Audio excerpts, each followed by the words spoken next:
Hello everyone, welcome back to our course.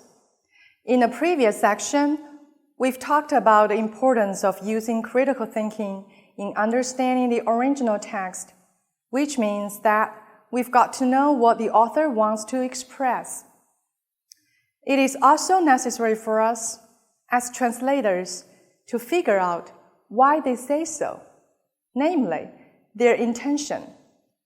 Today, we'll focus on Section 2 and learn the use of critical thinking to analyze the author's intention. So, a good understanding of the author's intention will allow us to design the translation strategies. Otherwise, the act of translation will be passive. In this section, I'll use 3 examples to illustrate why and how should translators analyze the author's intention. Alright, so let's start with the translation of a short paragraph. Example 1 is adapted from the entrance exam to the Graduate School of Translation and Interpreting at the Beijing Foreign Studies University in the year 2003. Here is the original text. 儿童公园是什么？我从来没听说过。7岁的小姑娘晶晶怯生生地问老师。她是父母到杭州打工后出生的，父母一天到晚忙着卖大饼油条的生意。节假日城里的孩子能与大人外出旅游，她想都不敢想，因为那时候父母总是最忙碌的。Here is the translation. What's the children's park? I've never heard of it. A 7-year-old girl asked her teacher shyly. She was born after her parents migrated to Hangzhou in search of work. Now they were busy selling fast food from morning to night. She could not imagine spending holidays away from home with her parents, as the urban children did, because her parents were the busiest during that time.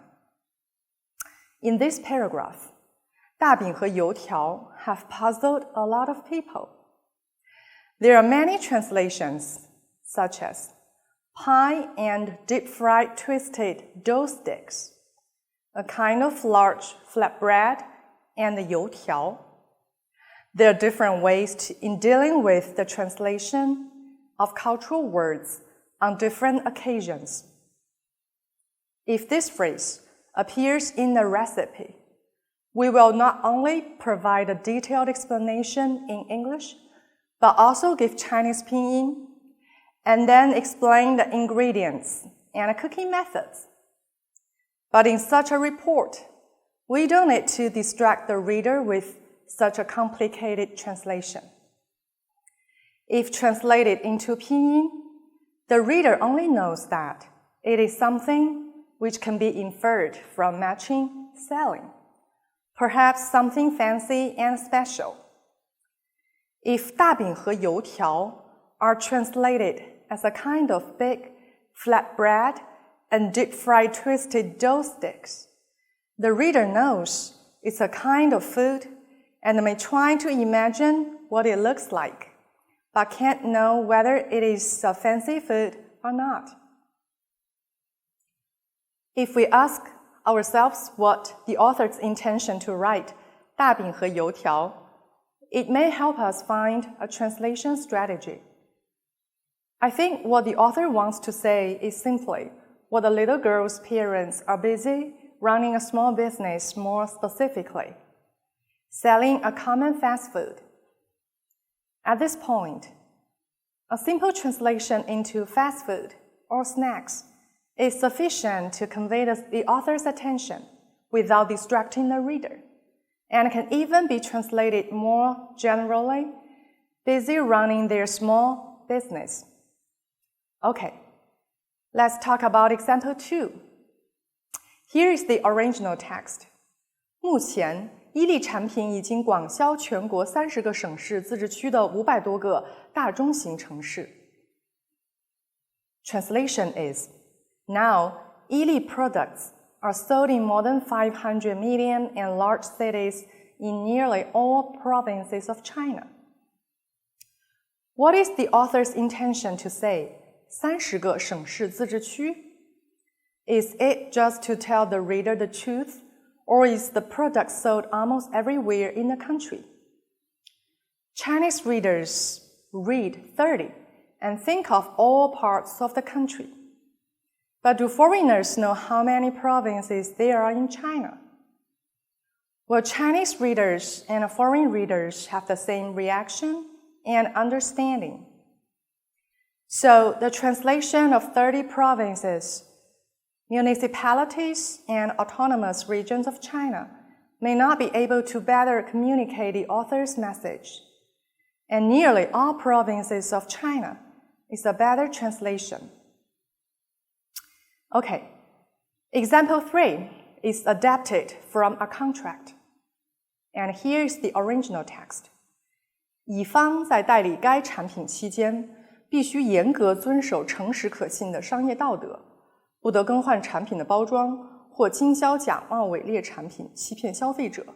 若有违反，甲方有权取消乙方代理资格，并保留诉讼的权利。And here is the translation. Party B, as a sales agent for Party A, must act in good faith and may not change the packing of the products or sell counterfeit ones. If Party B fails to comply, Party A has the right to terminate the agency and retains the right to take legal action.